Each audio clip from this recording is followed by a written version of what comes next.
அண்மை செய்தியை பார்க்கிறோம். சைதாப்பேட்டை நீதிமன்றத்திற்கு பாஜக மாநில தலைவர் அண்ணாமலை தற்போது வருகை தந்திருக்கிறார். அதனை அண்மை செய்தியாக பார்க்கிறோம். சைதாப்பேட்டை நீதிமன்றத்திற்கு பாஜக மாநில தலைவர் அண்ணாமலை தற்போது வருகை தந்திருக்கிறார். வழக்கு தொடர்பாக தற்போது நீதிமன்றத்திற்கு பாஜக மாநில தலைவர் அண்ணாமலை வருகை தந்திருக்கிறார். அதனை அண்மை செய்தியாக நாம் பார்த்துக் கொண்டிருக்கிறோம். விவரங்களை செய்தியாளர் சந்தோஷ் வழங்க கேட்கலாம். சந்தோஷ், தற்போது சைதாப்பேட்டை நீதிமன்றத்திற்கு பாஜக மாநில தலைவர் அண்ணாமலை வருகை தந்திருக்கிறார். இந்த வழக்கு குறித்த விவரங்களை பதிவு பண்ணுங்க. வணக்கம் ராஜலட்சுமி. கள்ளக்குறிச்சி கள்ளச்சாராய விவகாரம் என்பது தமிழகத்தில் ஒரு அதிர்ச்சியை ஏற்படுத்தக்கூடிய ஒரு நிகழ்வாகவே அமைந்திருந்தது. குறிப்பாக அந்த காலகட்டத்தில் பார்த்தோம் என்றால் தமிழக பாஜக தலைவர் அண்ணாமலை அவர்களுக்கும் அதே போல திமுக அமைப்பு செயலாளர் RS பாரதி அவர்களுக்கும் கருத்து மோதல் என்பது அதிக அளவில் ஏற்பட்டிருந்தது. குறிப்பாக கள்ளக்குறிச்சி விவகாரம் தொடர்பாக அவதூறு கருத்து தெரிவிப்பதாக கூறி 1 கோடி இழப்பீடு கேட்டு திமுக அமைப்பு செயலாளர் RS பாரதிக்கு அண்ணாமலை நோட்டீஸ் என்பதும் அனுப்பப்பட்டிருந்தார்.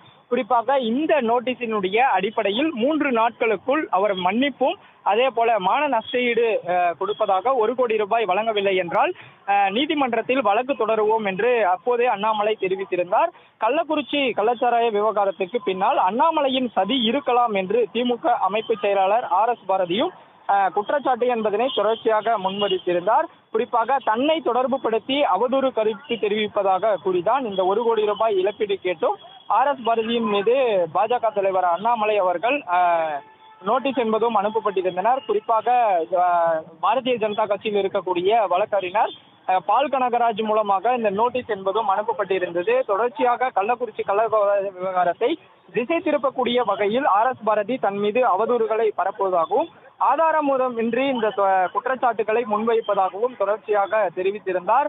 இந்த நிலையில்தான் தொடர்ச்சியாக இந்த இழப்பீட்டு தொகையை பயன்படுத்தி கள்ளக்குறிச்சி கருணாபுரத்தில் மது மறுவாழ்வு மையம் அமைக்கப்படும் என்றும் தெரிவித்திருந்ததும் குறிப்பிடத்தக்கது. அந்த நிலையில்தான் தற்போது இந்த RS பாரதி எந்த ஒரு பதிலும் அளிக்காத நிலையில் தற்போது அந்த வழக்கினை தொடருவதற்காக சைதாப்பேட்டை குற்றவியல் நடவடிக்கை நீதிமன்றத்திற்கு வருகை தந்திருக்கிறார். அவர் மீது முறையான அந்த குற்றவியல் நடவடிக்கை எடுக்க வேண்டும் என்றும் வழக்கு என்பதனை தொடரப்பட இருக்கிறார்.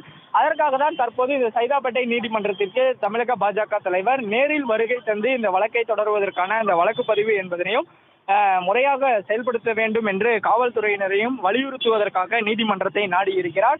தொடர்ச்சியாக இதற்கு முன்பாகவே RS பாரதி அவர்களுக்கும் அண்ணாமலைக்கும் தொடர்ச்சியாக பல மோதல்கள் இருந்த நிலையில் தற்போது இந்த கள்ளக்குறிச்சி விவகாரம் என்பதும் முன்னெடுக்கப்பட்டிருப்பதும் குறிப்பிடத்தக்கது. இந்த நிலையில் தான் தொடர்ச்சியாக RS பாரதி மீது அந்த நோட்டீஸ் அனுப்பப்பட்டதன் நிலையில் தற்போது அந்த நீதிமன்றத்தில் வழக்கை தொடர்வதற்காக அண்ணாமலை வருகை தந்து இருப்பதும் குறிப்பிடத்தக்கது. ராஜலட்சுமி, கள்ளக்குறிச்சி கள்ளச்சாராயம் விவகாரம் தொடர்பாக அவதூறு பரப்புவதாக RS பாரதி மீது வழக்கு தொடர்வதற்காக பாஜக மாநில தலைவர் அண்ணாமலை சைதாப்பேட்டை நீதிமன்றத்திற்கு வருகை தந்திருக்கிறார். விவரங்களை வழங்கியதற்கு நன்றி சந்தோஷ்.